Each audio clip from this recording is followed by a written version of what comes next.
buenas tardes y bienvenidos y bienvenidas un lunes más a Objetivo Málaga. Vamos a comenzar hablando de un tema que está de plena actualidad desde hace un mes y poco, desde que comenzara la guerra de Ucrania. Una guerra que nos está afectando a todos a nivel mundial de una forma o de otra. El mundo está demostrando de que es solidario ante una guerra que no tiene lógica ninguna y que no sabemos qué estragos económicos, y ya no es tanto los económicos, que también es importante, sino también lo personal nos va a acarrear, o que ya está acarreando, ¿no? En un futuro y actualmente. Pero yo, antes de presentar a mi invitada, si me lo permiten, un inciso. Hoy le voy a dedicar el programa a mi padre, Ruth Saravia. Muy buenas tardes. Muy buenas que tardes. Es un super mega campeón y después de una semana ha vuelto a superar una crisis. Hoy ha salido del hospital y desde aquí le mando un beso a él y a mi madre, que es otra supercampeona que está siempre ahí al pie del cañón. Así que un besito a los dos y gracias por estar ahí, por ser siempre mis padres. Bueno, pues Ruth Saravia, voy a leer todos los cargos que tiene. No, Ruth. déjate, ¿para qué? No, mujer, déjalo, tú hazlo el breve. Bueno, es nuestra concejala, que siempre está aquí cada vez que se lo pedimos y se lo solicitamos. Ella está aquí al pie del cañón y que, bueno, ella está viviendo muy de cerca por sus cargos en el ayuntamiento, y aparte porque también ella es una persona que se implica muchísimo y es muy solidaria. Está viviendo pues al pie del cañón todo lo que está acarreando esa guerra de Ucrania y sobre todo todos los movimientos que se están llevando a cabo desde aquí, desde Málaga, ¿verdad, Ruth? Pues sí, la verdad es que no hemos parado desde el 24 de marzo, en el que estalló, bueno, de febrero, que estalló la guerra de Ucrania. Va para 2 meses que no hemos parado. Desde el minuto 1 empezamos a vernos con la cónsul de Ucrania en Málaga y con la asociación Maidán, de ucranianos también en la provincia de Málaga, para ponernos como ayuntamiento, con el alcalde a la cabeza, a su disposición, para ver qué podíamos hacer desde el minuto 1, porque ya veíamos que, aunque la gente planteaba, va a ser una guerra muy rápida, esto va a ser una invasión de Rusia y no va a durar, se ha visto después que no era así, y ya el alcalde planteaba que la población ucraniana era una población que iba a defender hasta el último aliento a su país, y que esto de que iba a ser una invasión rápida, pues no iba a ser al final realmente, y tenía razón.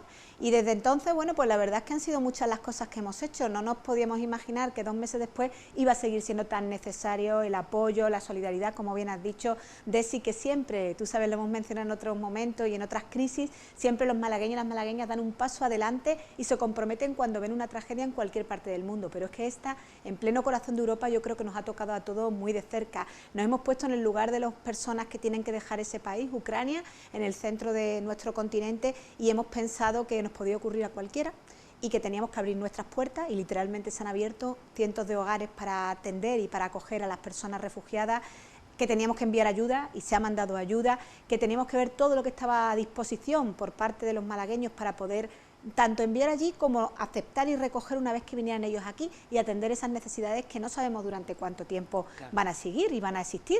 Y bueno, yo creo que la verdad es que, como siempre, instituciones, empresarios, personas a título individual, ONG, voluntarios, han dado un paso adelante para ponerse a disposición de las más de 6.000 refugiados que ya tenemos aquí, que ya tenemos en Málaga, procedentes de Ucrania. 6.000, que se dice pronto, pero es verdad que están llegando, bueno, pues a una media de unas 200 personas casi al día.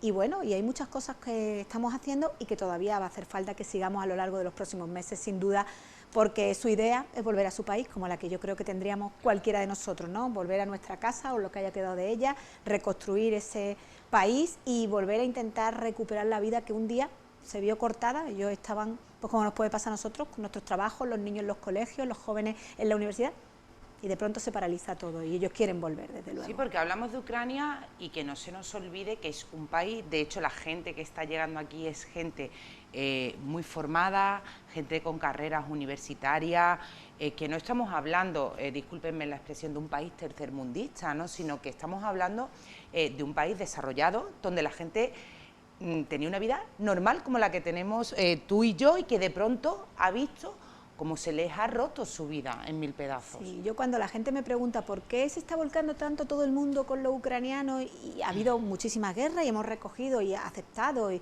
Málaga Ciudad Refugio desde el año 2015 hemos siempre acogido con los brazos abiertos, como hospitalarios que somos, a cualquier refugiado que huyera de otros conflictos, ¿no? Pero es verdad que en otras ocasiones vemos conflictos como Afganistán, por ejemplo, que también en verano pasado acogimos a refugiados afganos que huían de los talibanes cuando se impuso de nuevo este régimen tan totalitario, ¿no? Pero era como que son países que continuamente en nuestro subconsciente nos da la sensación de que están en un conflicto perpetuo, son países con unas necesidades muy grandes, desgraciadamente cuando no es una hambruna, es una catástrofe natural o otra guerra que asola al país, y bueno, a lo mejor puede ser que por eso nos despeguemos un poco. Sin embargo, cuando esto ha ocurrido a un país totalmente desarrollado, en el que, como bien dices, teníamos, bueno, pues el 60% de las personas que están llegando vienen con carrera universitaria y desempeñaban pues puestos de trabajo de nivel alto, ¿no? Sí. Que tú veías que esos niños, esas familias estaban haciendo su día a día como podíamos estar haciendo nosotros. Yo creo que ha sido lo que la gente ha empatizado todavía más, ¿no? Entonces, no es que uno sea ni mucho menos refugiado de primera ni de segunda, pero tal vez el pensar que esto puede ocurrirnos en Europa, cuando creíamos superados esos conflictos en nuestro continente y lo asociamos siempre a otros lugares, pues nos ha demostrado que no hay nada superado y que desgraciadamente en este momento que estamos viviendo tan convulso, puede ocurrir en cualquier lugar, nos puede ocurrir cerca de nosotros, y por eso yo creo que la gente todavía se ha volcado aún más con eso.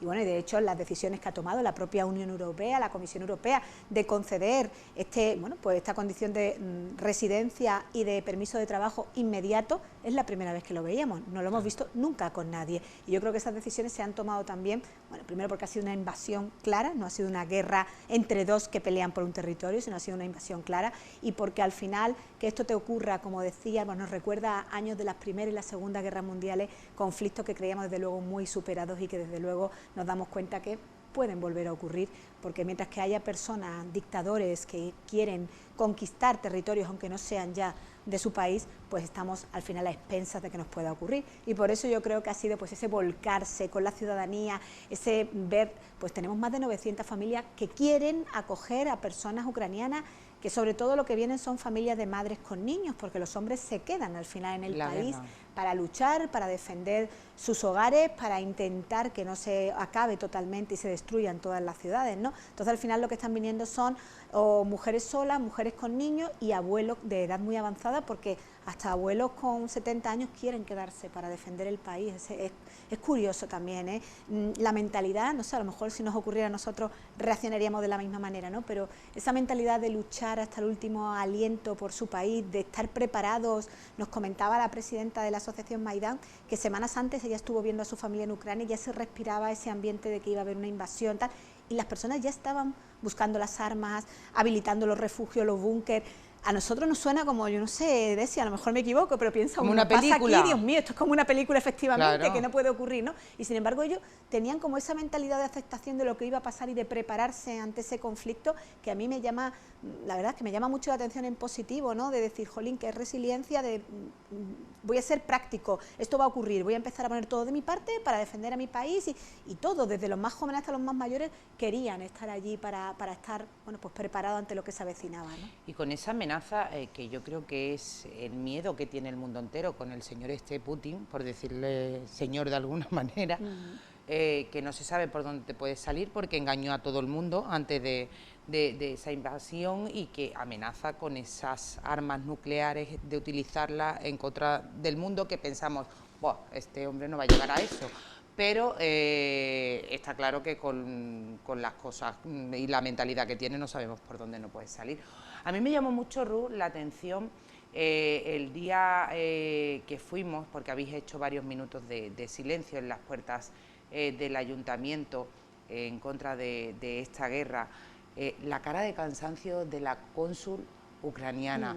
He intentado que estuviera aquí en el programa a la presidenta de la asociación de ucranianos de aquí de Málaga también, y no es que no hayan querido estar, es que no tienen tiempo ni para dormir. Me decían, es que no tengo tiempo, es que no duermo.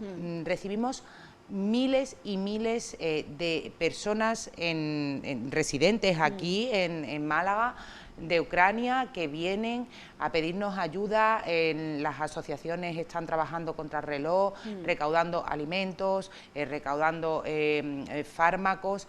Entonces no tienen tiempo para atendernos. La verdad es que esa ha sido la actitud de ellas, por eso decía también que me llama mucho la atención esa preparación y esa dedicación hacia lo que está ocurriendo continua, ¿no? De 24 horas al día, porque desde el minuto 1, cuando las recibimos en el despacho del alcalde, acababa de estallar el conflicto, era increíble, las dos venían con sus ordenadores portátiles, estaban atendiendo ya a la población por teléfono, por correo electrónico, por las redes sociales, y así llevan 2 meses, no han parado, es así. Encima se han desplazado incluso a Ucrania para estar esos convoys que estamos de alguna manera subvencionando desde el ayuntamiento, con la ayuda de 50.000 euros que se sacó y se aprobó una subvención específica para apoyar a la asociación y sobre todo para hacer los envíos de la ayuda humanitaria de aquí a allí. Se han mandado más de 200.000 kilos de alimentos, 9 trailers ya han ido hasta Ucrania. Pues ellas se han tomado hasta, bueno, pues la deferencia de ir en los viajes para comprobar que esa ayuda llega. Es decir, su compromiso es total, vaya. ¿Cómo es el traslado de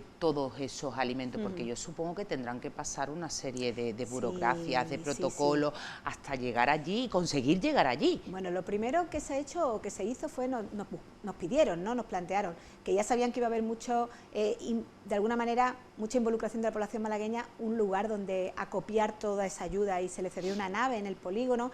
Esa nave ha estado llena casi desde el principio y a pesar de que sale en tráiler vuelve a llenarse, ¿no? Y ahora ya estamos en otra también que nos han cedido. Yo quiero agradecer también a Sando que nos ha cedido esa segunda nave que también se necesitaba, y lo primero ha sido buscar una red de recogida de toda esa ayuda, y para eso hemos tirado de los voluntarios de respuesta rápida del Ayuntamiento de Málaga, que al final nacieron justamente para ser esa primera respuesta ante una crisis, fueran unas inundaciones, fuera una pandemia o fuera como esto una guerra en el corazón de Europa, ¿no? Entonces al final más de 650 personas están involucradas en 135 puntos de toda la ciudad recogiendo alimentos, material sanitario, material higiénico de limpieza, mantas, ropa, todo, ¿no? Eso se lleva hasta la nave y cuando se tiene suficiente se hace toda la distribución y bueno, se hace la paletización porque tiene que ir la comida por un lado, la ropa de otra forma y demás, y después el consulado emite una orden que nos permite en ese papel atravesar todo el tema de aduanas y los distintos controles que hay. Después se llega hasta Polonia y justo en la frontera de Polonia con Ucrania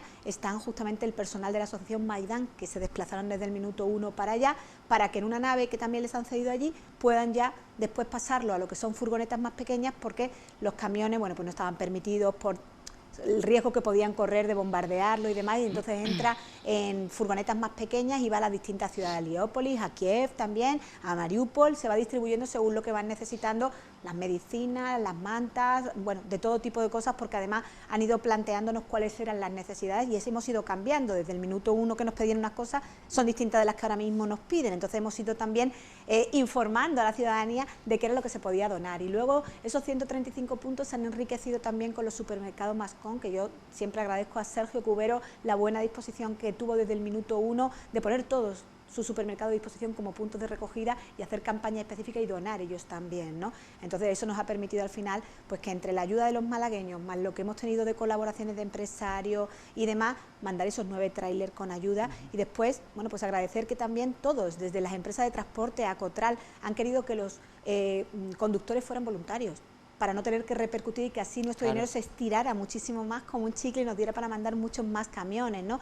Y hasta los 3.800 kilómetros que tenían hasta esa frontera de Ucrania con Polonia, iban 2 choferes que lo hacían de manera gratuita y voluntaria y que se iban turnando. Entonces, bueno, hay muchas personas las que al final hacen que la cadena funcione y las cosas lleguen, ¿no? Y cuando uno lo ve aquí y luego ya está allí, dices tú, bueno, mira qué bien, pero al final ha habido, bueno, pues muchos trámites de papeleo, que ahí el consulado es quien nos ha ayudado sobre todo, muchas ganas y disposición de todas las personas en que al final las cosas salgan bien, y por eso, pues al final hemos podido mandar que somos de las ciudades del mundo que más ayuda ha enviado por parte de la sociedad civil. Que los malagueños somos muy solidarios, hay que ver cómo respondemos ante cualquier conflicto que se nos plantee.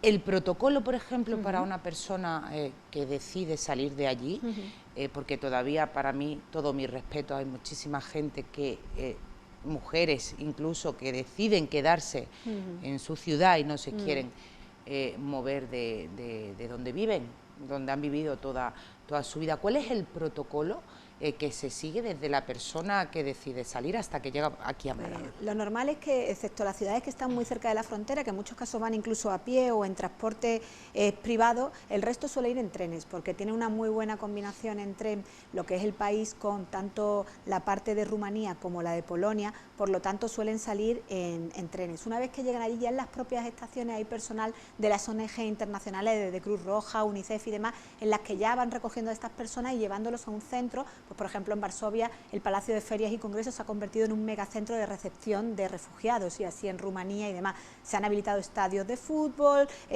todo tipo de palacios deportivos, para que ahí se montan los centros de acopio. Allí, por distintos países, hay oficinas en las cuales a las personas se les va preguntando y vienen las banderas y en distintos idiomas, la nacionalidad hacia donde se va a ir, para que la gente sepa y decida, bueno, pues si tengo a lo mejor familiares o amigos en España, bueno, pues busco dónde está la oficina que hay dentro del Palacio de España y me voy para allá. Ellos lo tienen muy bien organizado, porque allí hay bastantes ONG a nivel internacional, hay como 8 ONG ahora funcionando solamente para poder derivar a esos refugiados a los distintos países de la Unión Europea, sobre todo, que es quien más está acogiendo, y obviamente los que son vecinos pues son los que se han quedado con una parte importantísima de ese flujo que ha salido. Polonia y Rumanía son los que han, bueno, pues de los más de 6 millones de personas que han abandonado el país, el 80% todavía están estos dos países limítrofes, bien porque no quieren alejarse, porque piensan que quieren volver lo antes posible a su país, cuando llegue ese momento de la reconstrucción, cuando cese los bombardeos, quieren estar cerca para volver, y bien también, bueno, pues porque al final, quieras que no, son los que primero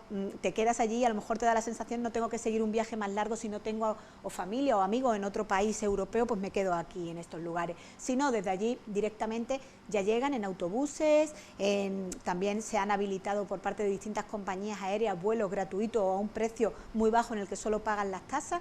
Yo quiero recordar que estas personas, a diferencia a lo mejor de otros lugares donde, bueno, pues no tienen nada, ellos salen con su dinero porque estaban trabajando, porque tenían, bueno, pues sus ingresos, tenían sus ahorros, como nos puede pasar a nosotros. Entonces muchos de ellos compran sus billetes para venir, sea en autobuses o sea en avión, pues vienen. Y aquellos que no tienen ningún fondo, por parte de la ONG se les pagan los traslados a cualquiera de las ciudades donde ellos tengan un vínculo mínimo. Aquí, ¿qué es lo que ocurría? Pues que teníamos una población ya antes de lo que era el conflicto de casi 15.000 personas en la provincia. Era una de las comunidades más importantes después de Madrid y Barcelona, era la de Málaga. Entonces ha habido mucho efecto, entenderme, llamada en el buen sentido. Oye, si tengo un conocido en Málaga, un familiar, me vengo aquí, ¿no? Entonces por eso también pues planteamos al Gobierno de España que nos parecía que ese cuarto centro de recepción, de acogida y de derivación de las personas que venían desde Ucrania tenía que estar en Málaga. Después de los que se abrieron en Madrid, Barcelona y Alicante, pues en Málaga existía esa comunidad muy importante, y el ritmo que íbamos viendo de llegada de personas refugiadas era muy alto. Entonces se abrió el centro, bueno, pues hace de escasas 2 semanas, y en estas 2 semanas se han recibido más de 2.000 personas allí en el centro. Oye, pero me llamó mucho la atención y vamos a hablar de eso ahora. De hecho, estamos viendo imágenes de la inauguración que estuvo el presidente del Gobierno, Pedro Sánchez, y estuviste tú, estuvo nuestro alcalde. Y bueno, me llamó la atención que, por ejemplo, en la zona donde estaban las camas, estaba sin estrenar.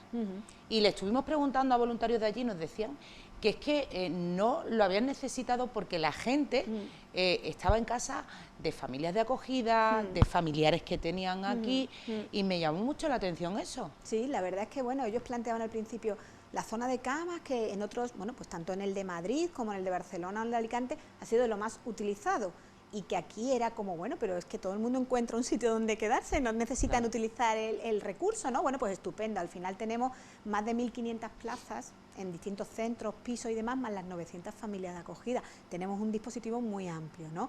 Y aún así se está planteando la posibilidad de ampliar, y justamente en el Palacio de Feria, en la zona exterior, crear también pues una zona en la que, si en algún momento se llenan todas las plazas y no hubiera posibilidad de continuar con las familias por X tiempo, pudieran contar ese allí, segundo módulo del que hablaba, un módulo específico que se va a abrir de lo que son ya bueno, pues soluciones habitacionales, que son casitas en las que vienen con su cocina, su cuarto de baño y sus dormitorios, para poder establecerse 15 días, un mes, 2 meses, hasta que obtengan una plaza definitiva o hasta que puedan volver a su país también al final, ¿no?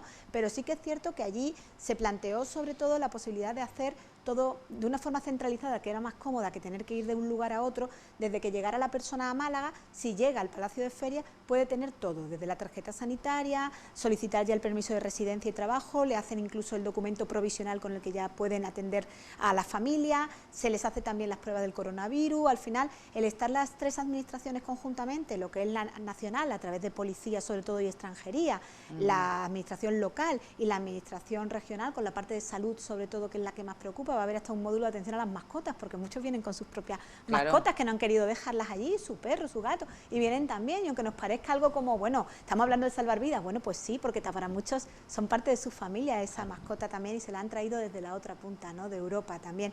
Y yo creo que ha sido una muy buena idea que incluso allí CEAR, que es la ONG que está llevando también toda la parte de asistencia social, de búsqueda de alojamientos cuando no hay familia disponible o no hay esa decisión de estar en un hogar, pues es muy buena idea, porque al final allí lo tiene de una manera muy sencilla dentro de todo la persona cuando llega. No tiene que estar, ahora voy a la oficina de CEAR, ahora voy al ayuntamiento para empadronarme, ahora voy a la Junta, ahora voy a... Lo tiene todo en un mismo lugar, y desde que entra hasta que sale en ese recorrido que hicimos con el presidente del gobierno, bueno, pues en menos de una hora puede tener toda su documentación, y es algo que facilita mucho la vida a las personas que llegan. Además es maravilloso, están viendo ustedes pues esas imágenes que nos está explicando Ruth. Está allí la Policía Nacional, que le ayuda con todo el tema del papeleo. Luego hay personas, hay traductores allí donde están ayudando continuamente a las familias, porque evidentemente la mayoría no sabe hablar español. Están recién llegados. Y me encantó porque había también una parte de voluntarios para quedarse con los niños mientras sus padres están arreglando todo lo que tengan que arreglar. Y los niños estaban encantados. Con su ludoteca. Con su ludoteca, jugando, con su sonrisa, porque al fin y al cabo ellos son niños y ellos no entienden lo que está pasando, y ellos procuraban pues que se dieran lo menos posible cuenta, ¿no?, de lo que había a su alrededor. Que no debemos de olvidar esa parte, ¿no? Muchas veces hacemos a los niños demasiado pronto adultos, con los problemas, las responsabilidades, y bueno, pues imaginaros, ¿no?, frente a una guerra, que deciros, para esos niños ha sido un corte de su actividad radical, y si pueden llegar aquí y volver a ser niños y poder estar jugando y pensando en otra cosa, porque en muchos casos, bueno, pues la familia se ha roto, su padre se ha quedado allí, su madre viene en un estado de ánimo que termina llorándole a la psicóloga que le está atendiendo, a la persona que le está haciendo las preguntas, que le hace las pruebas médicas, ¿no? Y los niños no tienen por qué estar en esa parte, tienen que estar disfrutando en la medida de lo posible, viéndose que son muy bien acogidos a la tierra que les ha abierto las puertas, en este caso Málaga, disfrutando de ese rato que van a estar allí de la mejor manera posible. Y yo creo que algo que también comentabas tú, ¿no?, personas que hablen en su idioma son personas que llegaron aquí, muchas de ellas, fíjate, Desi, huyendo también de la primera invasión que hubo en Crimea por parte de Rusia también en 2014. Esa fue la primera migración grande que tuvimos aquí en Málaga de población ucraniana, y lo que hizo que tuviéramos esa comunidad tan amplia, porque en 2014 ya se produjo esa primera invasión y vinieron miles de personas, y esas miles de personas, que ya son casi malagueños de adopción, obviamente les están facilitando mucho, y son las personas que, o bien de voluntarios o bien contratados por CEAR, hacen esa primera acogida a los que están llegando. Y nunca es lo mismo que todos intentemos de la mejor manera posible hacerle sentirse bien, que alguien que ha vivido y ha pasado por lo mismo que tú te lo va a contar en tu idioma, se va a poner en tu piel, y sabes que ya ha pasado por ello, ¿no? Yo creo que es muy importante, esos detalles marcan la diferencia, y nos lo decían también las autoridades que el otro día venían, ¿no? Dicen, respecto a otros centros, en Málaga marca la diferencia la calidez que le estáis dando a esa acogida, y nos lo dicen los propios refugiados. Jolín, hemos llegado, y desde que hemos llegado todos son facilidades en Málaga. No me extraña que seáis y que pongan vuestro escudo, que sois muy hospitalarios, porque nos hemos sentido así desde la primera persona que nos está recibiendo en la estación de autobuses, el que está aquí de Policía Nacional, la ONG, el alcalde, la persona que está en los pisos de las familias de acogida. Bueno, y yo creo que eso Málaga siempre ha marcado la diferencia. Por eso normalmente la gente que decide, los migrantes que deciden venir a nuestra ciudad, terminan muchos quedándose, porque se sienten bien acogidos. Yo el único punto negativo que le veo a todo esto es el tema, por ejemplo, de los niños que vienen solos. Esos niños, yo sé que está habiendo varias críticas por varias asociaciones, porque son niños que llegan unidos, juntos, hacen como una pequeña familia, ¿no? Y yo no sé a qué institución le pertenece, creo que es al gobierno. Cuando llevan X tiempo los van separando, y ahora que llevan X tiempo en un lado, ahora uno se va para Cádiz, el otro se va para Madrid, el otro se va. ¿Eso por qué se hace? Sí, los menores no acompañados, es verdad que existe un protocolo a nivel nacional que obliga de alguna manera a que hay que reasignarlos con familias que ya cumplían el tema de ser familias acogedoras, ¿vale? No es como a lo mejor que tú vengas, que el niño venga con su madre y tú en tu casa des y abras las puertas y digas que se queden contigo. Cuando son menores no acompañados, los protocolos que tienen para evitar las mafias, el tráfico de menores y los problemas que pueden y que van acompañados. Yo quiero recordar que los primeros días, nada más que en uno de los primeros centros donde se juntaron un número importante de refugiados, tuvimos que poner seguridad privada porque ya estaban rondando personas con otros intereses distintos, ¿vale? Y nos preocupó porque dijimos, uy, esta gente que está rondando, ¿qué pasa? ¿Cómo se han enterado ya de que aquí hay un grupo de madres con niños solos? Y son cosas que, es verdad, en Málaga son minoritarias esos problemas, pero existen y en otros lugares también. Por lo tanto, cuando estamos hablando de niños y niñas, tenemos que ser más garantistas todavía y extremar las precauciones. Entonces se va a ese registro que ya hay de esas familias acogedoras que han pasado unos protocolos y esas familias están distribuidas en distintas ciudades, ¿no? Y entonces en España hay en muchas ciudades españolas que tenemos esa red de familias. En Málaga hay un número, pero es un número finito para la gran cantidad de niños y niñas que están llegando desgraciadamente solos, y sobre todo lo primero que tenemos que pensar en este caso es en esos menores, que en las familias que estén lo mejor acogidos posible, en las mejores circunstancias. Y sí es verdad que muchos hacen pandi entre ellos, pandillas, y que hacen una unión, pero al final lo que tenemos que pensar es que esto viene para un tiempo que puede ser largo, que podemos estar hablando incluso de ya años, no meses, porque llevamos 2 meses, no se ve todavía el final y no sabes después cuándo esos niños si van a volver a su país de origen porque aparezca algún familiar, o si no aparece ningún familiar y se tienen que quedar porque aquí. Estos niños son niños huérfanos, son niños que han perdido a sus padres en el conflicto o han desaparecido, pero no están declarados muertos los progenitores. Entonces no se ha encontrado en el momento de salir de allí a otro familiar cercano, por lo tanto se quedan como desamparados. En ese desamparo de menores no acompañados se les busca una familia acogedora que puede ser para largo plazo también. Si no aparece después un familiar que reclame de alguna manera, un abuelo, un tío, que a lo mejor en mitad de lo que ahora mismo es ese, bueno, pues locura, que es una guerra, no ha salido, pero después cuando se vuelva a hacer la reconstrucción y se vuelva poco a poco a la normalidad, puede reclamar que ese niño y esa niña vuelva, que es lo que yo creo que todos también querrían, que volvieran con su familia, aunque sea la familia extensa, porque los padres desgraciadamente pues a lo mejor ya no estén. Ruth, para finalizar, aquellas personas que nos están viendo y que quieran ayudar o quieran ser familia de acogida, o como acabo de decir, quieran ayudar de alguna forma, donando alimentos, ropa, medicamentos, ¿dónde se tienen que dirigir? Bueno, lo más fácil es que nos llamen directamente al 010, que le pasen con el área de participación y le explicamos, porque según lo que ellos quieran, si lo que quieren es ser familia acogedora, vamos con la Fundación La Caixa, que ha establecido ya un protocolo a través de un número gratuito para que cualquier familia pueda apuntarse y luego ya pues ver un poco los requisitos, que sepan que es por 6 meses, que luego también, bueno, hay que explicar muy bien las cosas para no llevarse nadie tampoco a engaño, ¿no? Y si lo que quieren es colaborar como voluntario, si lo que quieren es ayudar pues donando alimentos, material sanitario, o gente que se nos está ofreciendo incluso para conducir esos camiones y esos transportes y llevar la ayuda hasta la frontera, pues a través del 010, pidiendo que le pasen con participación ciudadana, le explicamos todas las opciones que hay, nos entrevistamos y le ponemos todas las facilidades del mundo para que la gente ponga su granito de arena y pueda colaborar también para hacer la vida más llegadera a los que se han quedado allí y a los que están llegando también aquí a nuestra ciudad. Pues Ruth Sarabia, muchísimas gracias por la labor que estáis haciendo tanto el Gobierno central como el Ayuntamiento, como la Junta de Andalucía, porque en estas cosas es cuando se tiene que demostrar la unión e ir unidos de la mano, porque bueno, la verdad que lo que se está viviendo es horroroso. Esperemos que esto termine pronto, ojalá, que las familias puedan volver a sus casas.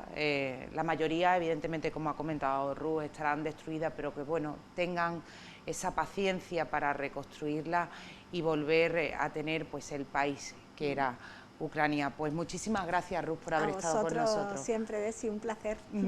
Bueno, señores, vamos a hacer un alto en el camino y cuando volvamos vamos a hablar de la reforma de la Iglesia de los Mártires, una reforma maravillosa que, bueno, si antes teníamos una joya, pues ahora está todavía más bella, más bonita y preciosa. Vamos a hablar con el arquitecto y creo que también viene Felipe Reina, su párroco, así que no se vayan, volvemos enseguida.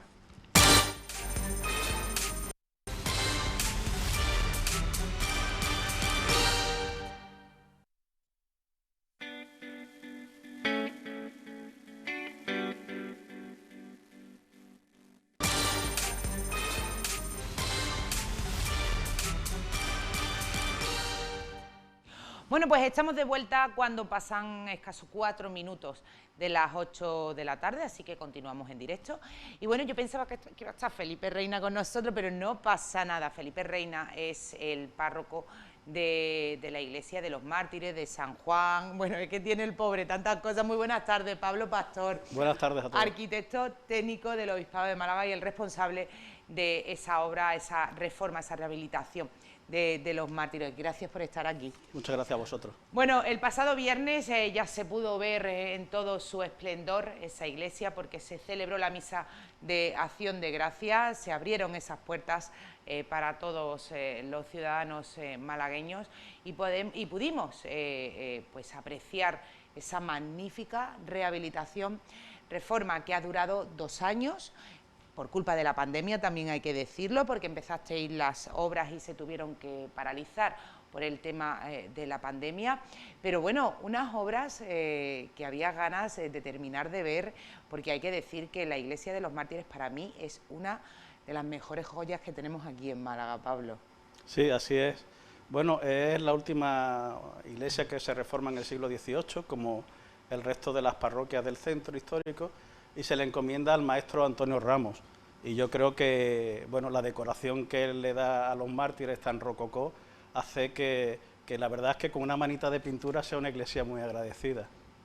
Bueno, una reforma, para que ustedes tengan un poquito de información, que ha costado 1.900.000 euros, de los cuales 1 millón ha aportado el Obispado, la Diócesis de Málaga, y los otros 900.000 euros la ha puesto el Ayuntamiento. No me equivoco, ¿no? Sí, en ese importe queremos decir que va incluido el IVA y también van incluidas muchas cosas que hemos hecho de nuevo mobiliario para la litúrgico, bancos, etcétera. También quiero destacar la ayuda prestada por Fundación Málaga, porque si hubiéramos arreglado la iglesia y no hubiéramos restaurado las pinturas que existentes en las bóvedas, pues diríamos que hubiera sido una obra incompleta. Desde el primer momento que nos pusimos en contacto con ellos, se entusiasmaron con el proyecto y ellos han corrido con el gasto de la restauración de todas las pinturas murales, o sea, todas las pinturas de las bóvedas de la iglesia. Bueno, hay que decir también algo importante, y más en los tiempos que corre, Pablo, que se han creado 50 puestos de trabajo de forma directa con esta reforma, y yo creo que esto también es importante de resaltar. Hombre, y más claro, con la crisis que estamos viviendo. Claro, ¿no? Y con la crisis, además, ha sido una obra, la verdad es que muy entrañable, porque todo el equipo de técnicos, el propio don Felipe Reina, los trabajadores de la empresa Campano, hemos sido durante estos 2 años como una gran familia. Recuerdo especialmente la comida que en Navidad hicieron los trabajadores en la iglesia y que hicieron allí un arroz que asistimos, don Felipe llevó unos vinos y tal, y ya te digo que ha sido como muy familiar, sobre todo por el tema de la pandemia. Numerosas veces llegamos, oye, pues no está de baja porque ha cogido el COVID, el otro tal. Luego el tema que han sufrido las empresas con los ERE, los ERTE y tal, y aquí pues efectivamente se han mantenido esos puestos de trabajo durante estos 2 años, cosa que es de agradecer, puesto que no solo es recuperar el edificio, sino durante ese tiempo se ha estado generando trabajo para la ciudad. Muchas veces se nos olvida, como yo definía a la Iglesia de los Mártires, las joyas que tenemos aquí, lo antiquísima que son nuestras iglesias, la historia que tienen, y por ejemplo se nos olvida algo, porque siempre hablamos de Semana Santa, Pablo, hablamos de que está la Pasión, de que está Gitano, de que está... pero se nos olvida que ahí están nuestros patronos, San Ciriaco y Santa Paula, que también habéis reformado retablos, ¿se le dice dónde van? Bueno, se han arreglado todo lo que es la iglesia, las capillas y el camarín donde están los patronos, todo eso se ha arreglado. Hombre, indudablemente la reina Isabel la Católica deja un legado de 100.000 maravedíes, porque ella quiere hacer una iglesia, una parroquia dedicada a los mártires del siglo IV, en la época de Diocleciano, de San Ciriaco y Santa Paula. Además, muy ligados al ayuntamiento de la ciudad, pues ya en 1494 son incorporados las efigies de ambos santos en el escudo de la ciudad. Además, ese escudo, si cualquiera de los que podéis ahora visitar la iglesia y entráis por los pies de la iglesia, en lo alto del cancel hay una pintura, una alegoría del siglo XVIII, donde figuran como dos luceros, porque es una alegoría, los mártires Ciriaco y Paula. Y en la sacristía de la iglesia también hay una vidriera con el escudo de la ciudad. Es, por tanto, una iglesia muy vinculada a lo que es la ciudad y a sus patronos. Vamos a hablar de las obras. ¿En qué ha consistido esa restauración que estábamos viendo imágenes y yo estaba embelesada viendo lo bonita que ha quedado? Es increíble, ¿eh? Bueno, fundamentalmente el templo tiene unas patologías de... la iglesia hoy, hace ahora 245 años que se inaugura la obra tal como hoy la conocemos. Durante los avatares del tiempo va sufriendo una serie de terremotos, de grietas, de fisuras que conllevan a que la iglesia en la década de los años 20 se tenga que apuntalar entera por dentro. Se tiene que apuntalar los arcos torales y especialmente la nave de la epístola. Llegado el año 1931, con los saqueos de la iglesia estaba apuntalada, pero no se habían corregido esas patologías. Fue en el año 45 cuando el arquitecto Alonso Martos de Madrid consolida estructuralmente el edificio. Pero claro, las obras de consolidación, la iglesia no tenía un buen suelo, tenía humedades y tenía muchas patologías que eso no se había corregido. Si además a eso le agravamos que en los años 70 se le ponen solerías de terrazo, porque es que la iglesia tenía una solería de terrazo de vivienda, se le van haciendo muchas obras inapropiadas al templo, pues eso provocaba unas grandes humedades, sobre todo en los primeros 3 metros de altura del edificio. Todo esto, o sea, lo que hemos hecho ha sido hacer una cámara de aire bajo el suelo, sobre la solería actual, y en los paramentos que rodean el templo se ha puesto un zócalo de mármol ventilado, donde todo ese sistema está aireando constantemente. Luego, pues se ha dotado al edificio de una solería que lo que ha sido es seguir la que el maestro Ramos dejó en el altar mayor, porque la solería del altar mayor y de la capilla sacramental son las originales del 18. ¿Qué se ha hecho? Se ha puesto ese mismo dibujo en el resto de las capillas y luego se ha puesto una alfombra central con ese dibujo. Es increíble la luminosidad que tiene, ¿eh? Sí, porque las vidrieras no tenían las vidrieras de la iglesia son del siglo XIX y estaban muy deterioradas, le habían añadido cristales que no eran, y entonces, bueno, durante el día tiene una iluminación diurna, la verdad que es bastante buena, pero claro, la iluminación artística que se le ha hecho, no solo artística, sino también litúrgica a la iglesia, todo con tecnología LED, gracias a la empresa de iluminación ERCOS que ha colaborado en el diseño y en el proyecto, pues la verdad es que saca y detalla todos los elementos ornamentales y lo enfatiza, todos los elementos ornamentales que tiene el templo. Y los malagueños, todos los visitantes ahora estamos viendo muchas cosas que antes no nos dábamos cuenta, ¿no?, de que existían siquiera, ¿no? Oye, es que me estoy fijando y parece otra. Parece otra. Es verdad que yo recuerdo que antes entrabas a los Mártires y veías pues esa oscuridad, si no tenía las luces encendidas, incluso teniendo las luces encendidas se veía súper apagado y ahí está, que es que de verdad es que estoy súper sorprendida, es que todavía no he tenido la oportunidad. Ahí en las naves podéis ver en las imágenes que están saliendo que también se han depurado muchos repintes no originales hechos en los 70 que se dedicaron a dar purpurina a casi todas las molduras de la iglesia, que nunca las tuvo, porque verdaderamente lo que estaban, mira la joya de los altos relieves que representan el martirio de los santos mártires. Entonces, todas esas molduras que se habían repintado se han vuelto a volver en su aspecto original gracias a la documentación fotográfica existente en el archivo de Tenbury, de la Diputación, que él fotografió el templo antes incluso, en los años 20, antes incluso que las obras de apeo de la iglesia. Entonces se ve perfectamente qué partes eran doradas y qué partes eran blancas, ¿no? Eso, supongo yo que eso lo habrán llevado a cabo expertos, ¿no?, claro, en la materia. Por supuesto. El equipo técnico es un equipo pluridisciplinar. Al principio, incluso, a la redacción del proyecto, en el año 2016, se hizo primero un georradar que vino a la Universidad de Granada a realizarlo, donde nos detectaron la posible existencia de las tumbas, de las cristas de la iglesia. Lo han intervenido arqueólogos, han intervenido restauradores, han intervenido ingenieros, en fin, un largo etcétera de personal técnico. Y luego, por supuesto, lo que ha sido la limpieza de los dorados y tal, todo ha sido realizado por empresas de restauración. Oye, y las capillas, por ejemplo, donde están, tú sabes, para los que somos capillitas, cofrades, eso le interesa mucho de los que nos están viendo.